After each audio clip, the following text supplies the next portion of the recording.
नमस्कार दोस्तों, आप देख रहे हैं बियॉन्ड हॉली, जहां हम हॉलीवुड और मार्वल फिल्मों की पूरी कहानी आसान हिंदी में डिटेल के साथ समझाते हैं।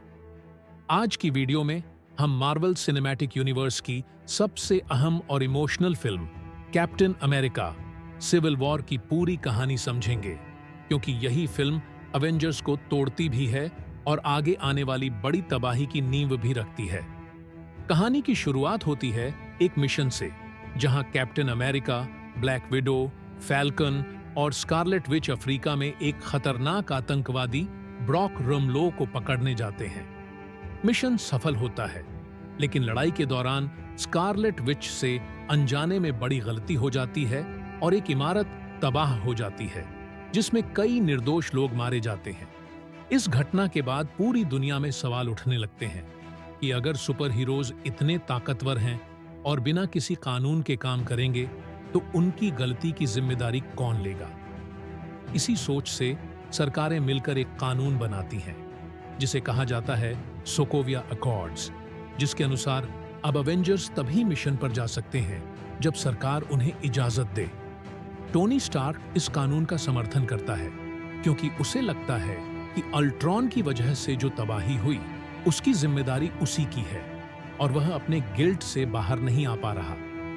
दूसरी तरफ कैप्टन अमेरिका इस कानून का विरोध करता है, क्योंकि उसे लगता है कि अगर सरकार गलत फैसले लेगी तो अवेंजर्स सही काम करने से भी रुक जाएंगे और आजादी खत्म हो जाएगी। यहीं से अवेंजर्स दो हिस्सों में बंट जाते हैं। आयरन मैन के साथ war machine, black window, vision और स्पाइडरमैन खड़े होते हैं, जबकि कैप्टन अमेरिका के साथ फैल्कन, स्कारलेट विच, हॉकाई और एंटमैन आ जाते हैं। इसी बीच एक बड़ा धमाका होता है और इसका इल्जाम बकी बार्न्स यानी विंटर सोल्जर पर आ जाता है, जो कैप्टन अमेरिका का पुराना दोस्त है और जिसे पहले हाइड्रा ने कंट्रोल करके हत्याएं करवाई थी। कैप्टन अमेरिका को पूरा भरोसा होता है कि बकी निर्दोष है और वह उसे बचाने निकल पड़ता है, जबकि सरकार और आयरन मैन उसे पकड़ने की कोशिश करते हैं। यहीं से मामला और बिगड़ जाता है, क्योंकि स्टीव रॉजर्स कानून तोड़कर अपने दोस्त के साथ खड़ा हो जाता है। इस पूरे खेल के पीछे असली विलेन हेलमुट ज़ीमो होता है, जो कोई ताकतवर सुपर विलेन नहीं है, बल्कि एक आम इंसान है, जिसका परिवार सोकोविया में अवेंजर्स की लड़ाई में मारा गया था। ज़ीमो अवेंजर्स को सीधे लड़ाई में हराना नहीं चाहता, बल्कि उन्हें अंदर से तोड़ना चाहता है। इसलिए वह बक्की के दिमाग में पुराने कोड डालकर उसे फिर से कंट्रोल करता है और दोनों टीमों को आमने सामने लाने की चाल चलता है।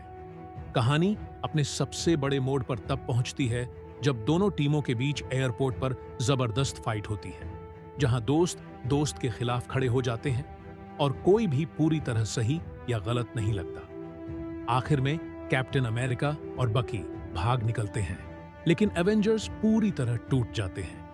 फिल्म का सबसे इमोशनल हिस्सा तब आता है जब आयरन मैन को सच्चाई पता चलती है कि उसके माता पिता की हत्या विंटर सोल्जर ने की थी, उस समय जब वह कंट्रोल में था।